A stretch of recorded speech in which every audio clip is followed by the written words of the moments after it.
በአዲስ አበባ በብልጽግናው አገዛዝ ለልዩ ኦፕሬሽን አዲስ የጸጥታ መዋቅር መቋቋሙ ተገለጸ። የማዕከላዊ ሸዋ ኮማንድ ፖስት በሚል የተቋቋመው ልዩ የጸጥታ መዋቅር አዲስ አበባ ላይ ያንዣበበውን አደጋ ለማስቀረት ማንኛውንም አይነት እርምጃ የመውሰድ ሙሉ ስልጣን ተሰጥቶት በስፋት በመንቀሳቀስ ላይ መሆኑን ለአንከር ሚዲያ የደረሰው መረጃ ያመለክታል።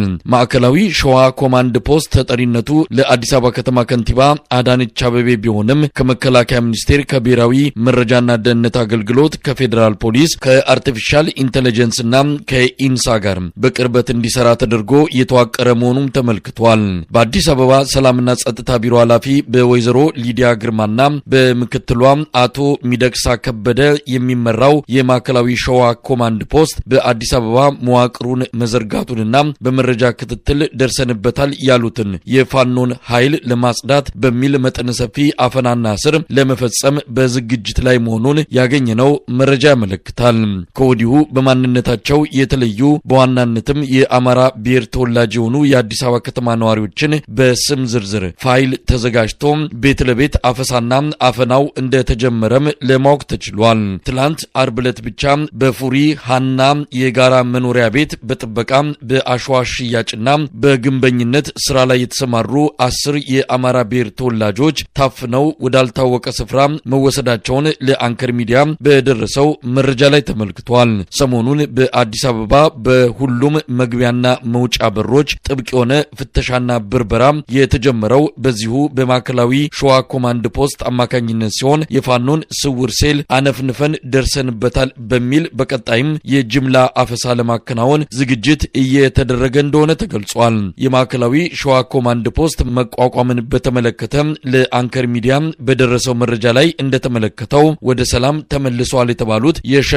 ታጣቂዎች በአዲስ አበባው የአፈናና የአፈሳ እርምጃ ተሳታፊ እንዲሆኑ ታቅዷል። በአዲስ አበባ ከተማና በአካባቢዋ 4 ቦታዎች በታድሶ ስም የሚሰፍሩት የሸኔ ታጣቂዎች ለዚሁ ተልዕኮ ስልጠና እየተሰጣቸው እንዳለም ለማወቅ ተችሏል።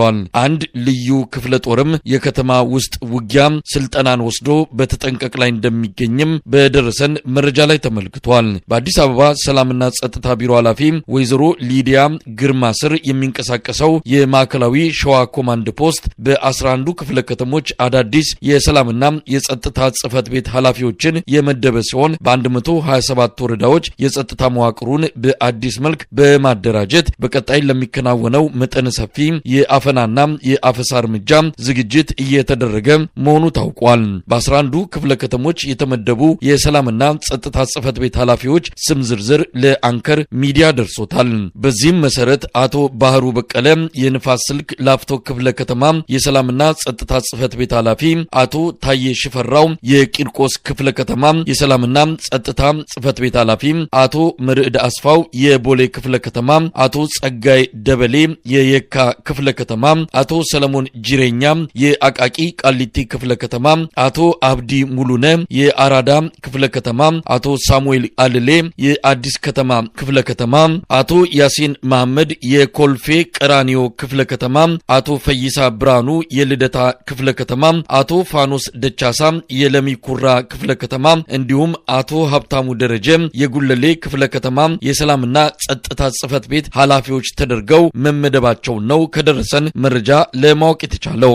የኃላፊዎቹ ምደባ በቀጥታ ከኦሮሚያ ክልል ብልጽግና ጽህፈት ቤት የተዘጋጀ ሲሆን የሚያስፈጽሙትንም ተልዕኮ በዝርዝር ተገልጾላቸው ወደ ስራ እንዲሰማሩ መደረጉ ተመልክቷል። የአዲስ አበባ ከተማ ህዝብ እነዚህን በስም የተጠቀሱትን ጨምሮ በተለያዩ ደረጃዎች ለአፈናና አፈሳ የተመደቡ የ127 ግለሰቦችን ስምና የስልክ ቁጥሮች በማህበራዊ ሚዲያ መድረኮች የሚበተኑ በመሆኑ አስፈላጊውን ዝግጅትና ጥንቃቄ እንዲያደርግ መረጃውን ያደረሱን ሀገር ወዳድ ወገኖች ጥሪ አቅርበዋል።